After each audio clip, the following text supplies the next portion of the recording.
Greetings from MWN.com. Dr.M.Wilson, formerly Vice Principal and Head of Department of Commerce, Scott Christian College, Nagercoil is delighted in presenting this session. Thank you. Please subscribe the channel MWN.com. Inflation and unemployment trade-off and Phillips curve. Trade-off between inflation and unemployment means decrease in unemployment can lead to increase in inflation. Like that, increase in unemployment can lead to decreases in inflation. In the long run, there is no relation between inflation and unemployment. The economists now stated that there can be no trade-off between inflation and unemployment in the long run. In short run only there is trade-off between inflation and unemployment. The trade-off between inflation and unemployment is the idea that inflation and unemployment have an inverse relationship. It means higher inflation is associated with lower unemployment. This relationship is represented by the Phillips curve. Features of trade-off between inflation and unemployment. 1. High unemployment. High unemployment leads to stagnation in wages and hence, wage inflation is low. 2. Low unemployment. If unemployment is low, employers need to pay higher wages to attract workers.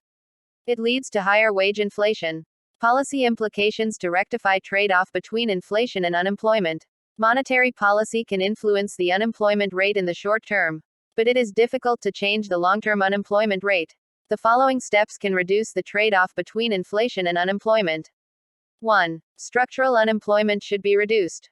Structural unemployment occurs when there is a mismatch between the jobs that are available and the people looking for work.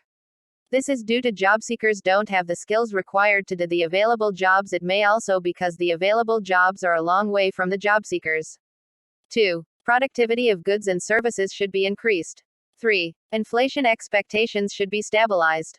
4. Supply shocks should be avoided. A supply shock is an unexpected event that suddenly changes the supply of a product or commodity, resulting in an unforeseen change in price. It can be negative, resulting in a decreased supply, or positive, yielding an increased supply. 5. Monetary and fiscal policies should be well coordinated. Phillips curve. Alban William Housego, 1914 to 1975, invented the Phillips curve of economics in 1958. He was a New Zealand economist who spent most of his academic career as a professor of economics at the London School of Economics. The Phillips curve is an economic theory that states that inflation and unemployment have a stable and inverse relationship. It means when unemployment is low, wage inflation drives up prices.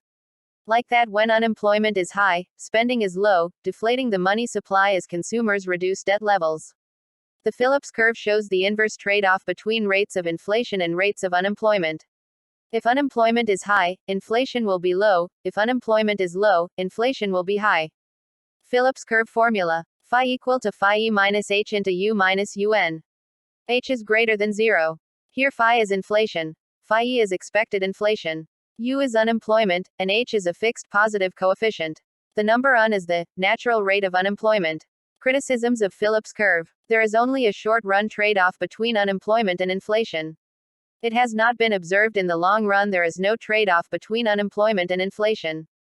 In 1967 and 1968, Friedman and Phelps asserted that the Phillips curve was only applicable in the short run and that, in the long run, inflationary policies would not decrease unemployment. Friedman correctly predicted the stagflation of the 1970s. The term stagflation combines two familiar words, stagnant, and inflation. Stagflation refers to an economy characterized by high inflation, low economic growth and high unemployment. In the 2010s, the slope of the Phillips curve appears to have declined and there has been controversy over the usefulness of the Phillips curve in predicting inflation. A 2022 study found that the slope of the Phillips curve is small and was small even during the early 1980s. In spite of all these criticisms, the Phillips curve is still used by central banks in understanding and forecasting inflation. It is noted from the graph that Phillips curve states inflation and unemployment have an inverse relationship. It means higher inflation is associated with lower unemployment and lower inflation is associated with higher unemployment.